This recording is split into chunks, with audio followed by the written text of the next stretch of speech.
Corrosion of metal, CORROSION, corrosion of metal. Corrosion of metal, metal पर rust का लग जाना। मेटल रस्ट जब मेटल को खाने लगता है, कब खाने लगता है? जब मेटल के सरफेस पर moisture, air, gas, oxygen attack करती है तो वो उसे धीरे धीरे खाने लगता है। डेफिनेशन लिख देता हूं, corrosion is the process is the process in which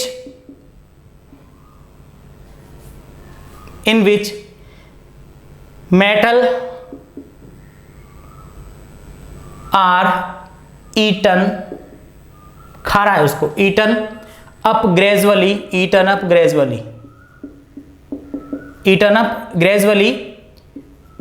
by the action of air, moisture or chemical on their surface, THEIR, their surface। जब मेटल, ये मेटल है, मान लो ये मेटल है, इसके सरफेस पर जब मॉइस्चर आएगा, गैस, ऑक्सीजन आएगी, वो अटैक करेंगे तो मिल करके इसके सरफेस को खाने लगेंगे धीरे धीरे।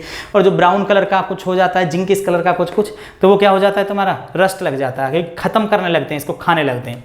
रिएक्शन लिख रहा हूं मैं, 4Fe + 3O2 + XH2O। पानी के मॉलिक्यूल फिक्स नहीं है, क्योंकि कम पानी में भी रस्ट लगता है, ज़्यादा पानी में भी रस्ट लगता है, रस्ट, ठीक है ना, मॉइस्चर से भी लग जाता है, ज़्यादा पानी से भी लग जाता है। तो क्या बनेगा? 2Fe2O3.XH2O, यही रस्ट है। यही क्या है? रस्ट। रिएक्शन बैलेंसिंग के लिए या कुछ बुक्स में यहाँ 2 लिख देते हैं तो यहाँ 2 आ जाएगा, क्योंकि इसके 2 मोल हैं ऐसे, ठीक है। ना भी लिखोगे, इसको ना भी लिखोगे तो कोई दिक्कत नहीं। अब तुम देखो, ये ऑक्सीजन किस में जुड़ रहा है? हालांकि ये पूरी रिएक्शन रेडॉक्स है, ये पूरी रिएक्शन क्या है? रेडॉक्स है। लेकिन ऑक्सीजन किस में जुड़ रहा है? मैं ऑक्सीडेशन समझाने की कोशिश कर रहा हूं। तो ऑक्सीजन किस में जुड़ रहा है? Fe में। ऑक्सीजन किस में जुड़ रहा है? Fe में। ये जुड़ गया Fe2O3, इसलिए क्या बोलेंगे हम इसे? ऑक्सीडेशन, ठीक है। जब रस्ट लगने लगता है तो मेटल खराब होने लगती है, स्टील खराब होने लगती है। मकान में देखा होगा तुमने, जो सरिया लगे होते हैं लोहे के, वो खराब होने लगते हैं, वीक होने लगता है मकान। पुल जो बने होते हैं, ब्रिज जो बने होते हैं, बड़े बड़े फ्लाईओवर बने होते हैं, वो सब बेकार होने लगते हैं और गिरने का डर रहता है। तो कोरोजन बड़ी खतरनाक चीज है भाई, इतनी आसान चीज है नहीं, ठीक है। मिटा दूं?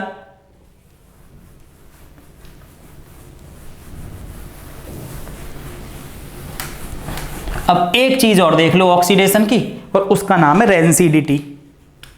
क्या नाम है? Rancidity, RANCIDITY, rancidity.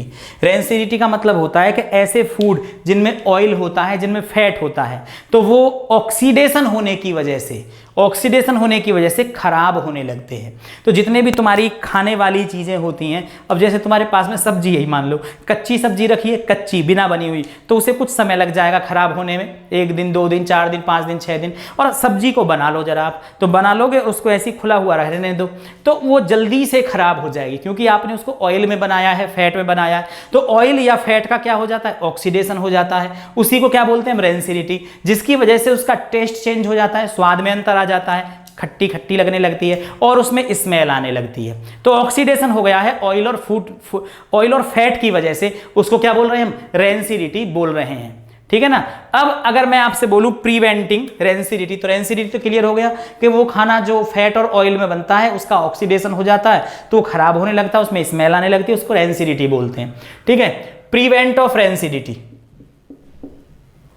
Prevent of rancidity.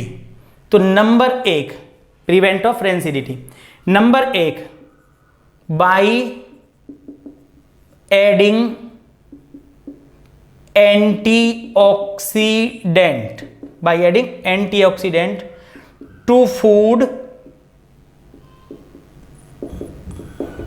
Food containing fat and oil. जो खाना आपका ऑयल और फैट में बना है, अगर वो ऑक्सीडेशन की वजह से खराब होता है तो आप उसमें एंटीऑक्सीडेंट मिला दें।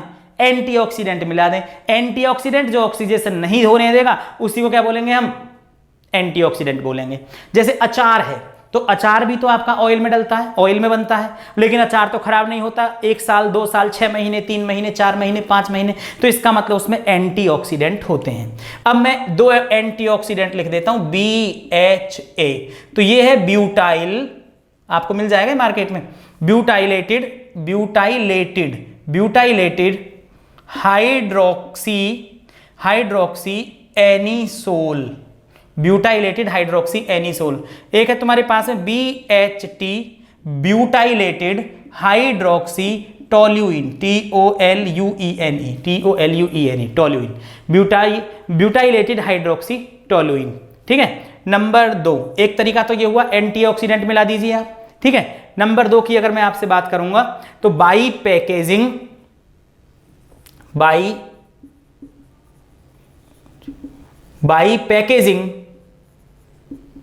फैट एंड ऑयल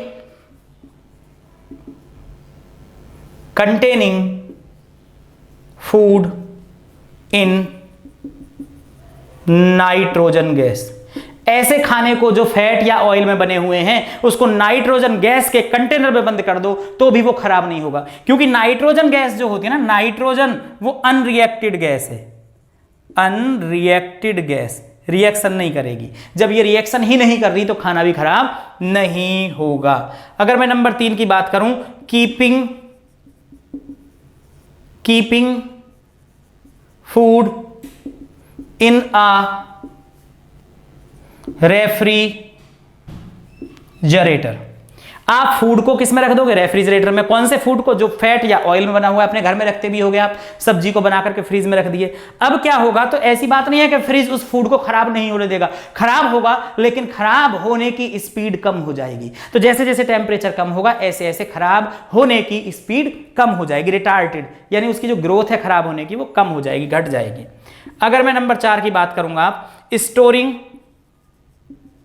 फूड यानी इकट्ठा करना, कलेक्ट करना, रखना किसी में, storing food in air tight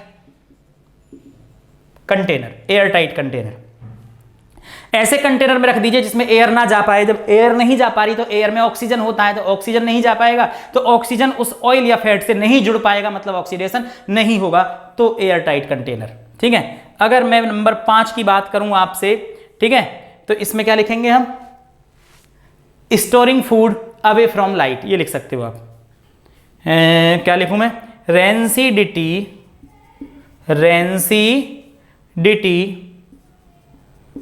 can be retarded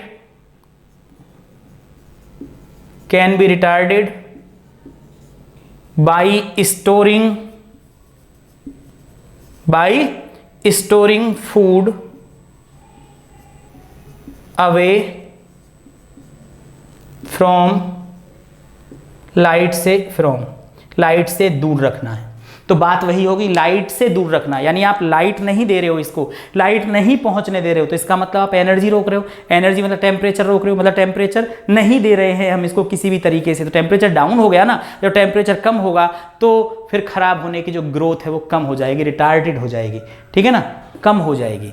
तो आज तुमने देखा chapter chemical reaction and equation. अब इसमें एक ही टॉपिक बचा है, how to balance chemical reaction. Balancing के लिए आपको अगला टॉपिक देखना होगा, अगला वीडियो देखना होगा। ये वीडियो थोड़ा बड़ा हो गया होगा, लेकिन मैंने बहुत सारे एग्जाम्पल दे करके तुम्हें समझाने की कोशिश की गई है बिल्कुल ईजी वे में, ताकि तुम बोर्ड में अच्छे से अच्छे नंबर ला पाओ। तो अगली वीडियो का इंतजार करें, इस वीडियो को पूरा देखें। तब तक के लिए ऑल द वेरी बेस्ट। मेहनत करते रहो और पढ़ते रहो।